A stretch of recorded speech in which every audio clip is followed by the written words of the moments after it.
dilenyapkan. Mungkin sekarang kita jengkel karena banyak orang-orang fasik, ya. Kok bisa kayak orang-orang memfitnah saya kemarin. Saya jengkel nggak harusnya? Seharusnya saya jengkel. Kok orang-orang fasik itu kok malah dibiarkan berkibar? Nggak taunya mereka sikut-ikutan sendiri akhirnya sekarang. Ya kan? Orang fasik itu sikut-ikutan sendiri.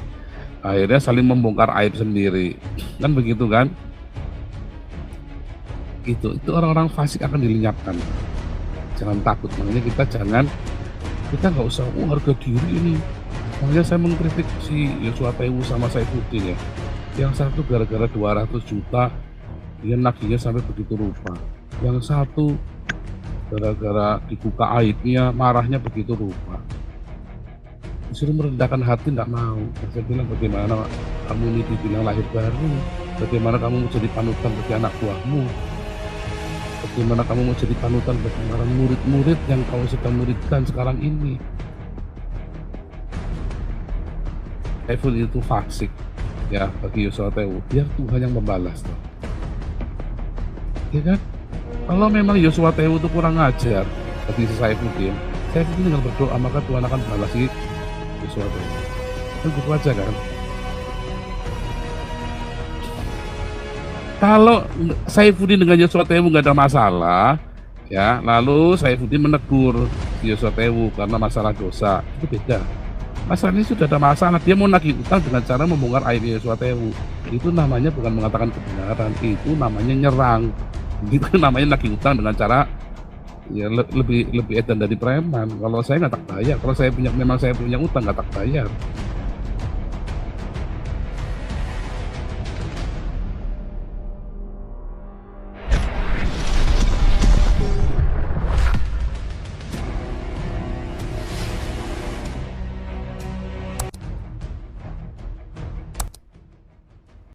Ini Pak, ada yang mau minta mungkin dijelaskan kembali bagi saya pribadi terutama Bapak. Di dalam Mazmur 37 di ayat 34 Pak. Di mana berbunyi Mazmur 37 ayat 34. Di mana berbunyi nantikanlah Tuhan dan tetap ikutilah jalannya. Di sini ada koma kan Pak? Maka ia akan mengangkat engkau untuk mewarisi negeri, koma kembali, dan engkau akan melihat orang-orang fasik dilenyapkan. Ini penekanan di ayat 34 ini maksud daripada yang tertulis ini apa Pak? Mohon penjelasannya Pak. Pak, kepikirannya apa coba supaya saya jangan terlalu jauh. Apa yang Bapak pikirkan tentang Mazmur 37 ayat 34 ini? Yang saya dapat sekarang ini kepikiran apa yang sekarang ini? Yang kepikiran itu saya disuruh nantikan Tuhan dan tetap ikut di jalan Tuhan. Apapun dan bagaimanapun keadaan saya. Itu Pak Paul. Cuman ada yang berikutnya sih Pak, engkau akan melihat orang fasik dilenyapkan. Nah, jadi kalau di ayat berikutnya ya, ayat B-nya itu maka ia akan mengangkat engkau untuk mewarisi negeri. Nah, ini maksud saya ini yang saya minta penjelasan dari Bapak, mungkin sebagai ahlinya di dalam perkitaban Alkitab ini gitu loh Pak. Iya, jadi itu ya bukan negeri yang negeri itu sebenarnya pasti negeri artinya itu ya. Kalau dalam bahasa aslinya itu engkau yang mewarisi tanah, Haaretz, Pak. Nah, pertama kita ingat pada mulanya Allah menciptakan langit dan bumi. Dalam beberapa banyak penjelasan, saya sudah kasih penjelasan bahwa pada itu artinya pada mulanya Allah menciptakan yang rohani dan yang jasmani. Artinya, ya Tuhan Yesus berkata, carilah perkara yang di atas bukan yang di bawah. Ya Rasul Paulus berkali-kali berkata, kejarlah yang rohani, jangan yang jasmaniah. Oh, sekarang kita mengerti. Oh, jadi nanti ada satu lagi, ada ayat lagi ya. Orang yang rendah hati mewarisi negeri, ya kan? Orang yang rendah hati itu mewarisi negeri, tetapi di dalam terjemahan baru, orang yang rendah hati mewarisi bumi.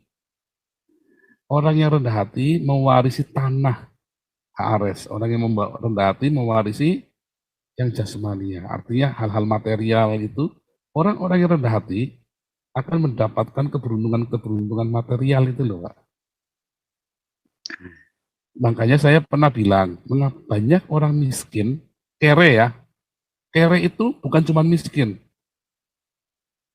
ya, tetapi dia benar-benar sampai bingung ya, jatuh bangun, udah mau berhasil, jatuh lagi, mau berhasil, jatuh lagi. Padahal dia tidak melakukan dosa apa-apa loh, dia tidak berzina, dia ternyata karena dia sombong, ya, kan ternyata karena dia sombong, ya kan? Nah, ternyata orang yang sombong itu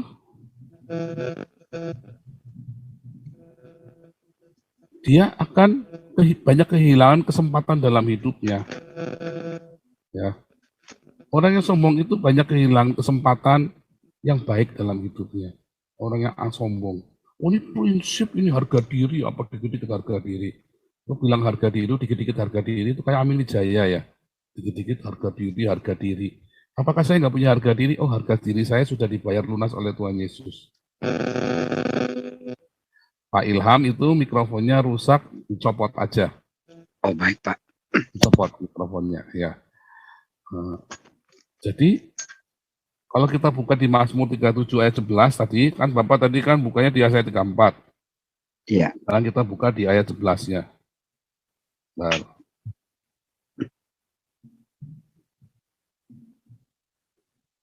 saya tersign out ya, saya tersign out, saya ini lagi.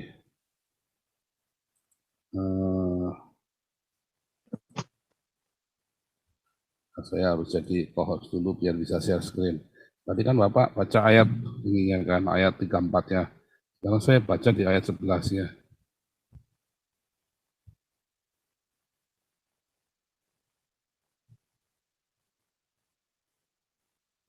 Ya. Tetapi orang yang rendah hati akan mewarisi negeri. Akan mewarisi haaretz, hal-hal yang jasmaniah. Ya. Orang-orang rendah hati itu akan mendapat banyak keberuntungan materi. Makanya Anda lihat ya, orang-orang yang rendah hati yang nggak sombong, orang menduga dia menjilat. Oh enggak, Anda harus bedakan mana menjilat, cari muka, dan mana yang rendah hati. Ya, ada orang-orang yang dihina, dia nggak membalas. Ada orang-orang yang sekalipun harga dia dipermalukan demikian rupa, dia tetap sabar. Lalu orang-orang yang bilang dasar penjilat, oh bukan, dia nggak menjilat. Dasar cari muka, oh enggak. Dia hanya tidak mau nantang, biarlah aku direndahkan. Mas, how low can you go, katanya Emma, ya kan? How low can you go? Ternyata itu sindiran ya. Banyak orang itu nggak mau rendah hati kan. How low can you go? Seberapa kamu mau rendah hati?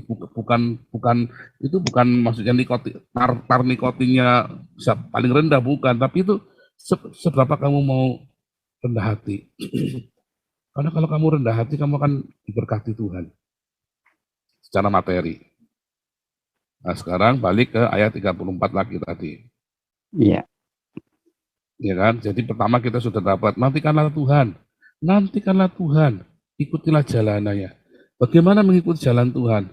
Kan disuruh rendah hati kan? Oh. Ya. Dan maka ia akan mengangkat engkau untuk mewarisi negeri. Mewarisi negeri itu tadi, orang yang rendah hati mewarisi negeri. Dan engkau akan melihat orang fasik dilenyapkan. Mungkin sekarang kita jengkel karena banyak orang-orang fasik, ya. Kok bisa? Kayak orang-orang memfitnah saya kemarin. Saya jengkel nggak harusnya? Seharusnya saya jengkel. Kok orang-orang fasik itu kok malah dibiarkan berkibar? Nggak taunya mereka sikut-sikutan sendiri akhirnya sekarang. Ya kan? Orang fasik itu sikut-sikutan sendiri. Akhirnya saling membongkar aib sendiri. Kan begitu kan? Itu orang-orang fasik akan dilenyapkan, Pak. Jangan takut, makanya kita nggak usah, harga diri ini. Makanya saya mengkritik si Yosua Tewu sama Saifuddin ya. Yang satu gara-gara 200 juta, dia nagihnya sampai begitu rupa. Yang satu gara-gara dibuka aibnya, marahnya begitu rupa. Disuruh merendahkan hati nggak mau. Nah, saya bilang bagaimana kamu ini dibilang lahir baru, bagaimana kamu mau jadi panutan bagi anak buahmu, bagaimana kamu mau jadi panutan bagi para murid-murid yang kau sedang muridkan sekarang ini. Saiful itu fasik ya bagi Yosua Tewu, biar Tuhan yang membalas toh. Ya kan? Kalau memang Yosua Tewu itu kurang ajar bagi si Saifuddin tinggal berdoa maka Tuhan akan balas si Yosua Tewu. Kan gitu aja kan?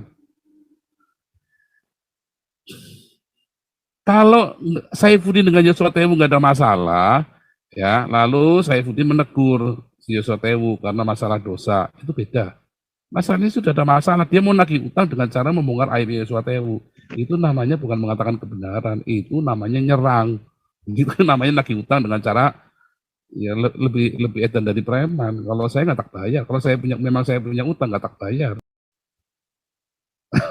Ya nggak tak bayar. Kalau saya ya, kalau zaman dulu saya itu nggak tak bayar, serius. Kalau udah begitu saya nggak tak bayar. Nah, zaman saya jahat dulu. Kenapa? Harga diri saya yang sudah kamu rusak itulah bayarannya. Kamu sudah bayar. Saya sudah bayar, saya sudah lunas. Itu ya. Hati-hati loh. Malah saya bisa nagih kamu nih, kekurangannya nih. Gitu. Malah saya bisa nagih kamu atas kekurangannya. Itu ya. Maksudnya begitu, Pak. Jadi itu Baik, contoh-contohnya di depan mata, saya kasih mata supaya Anda paham yang saya ngomong ya. baik, Pak. Heeh.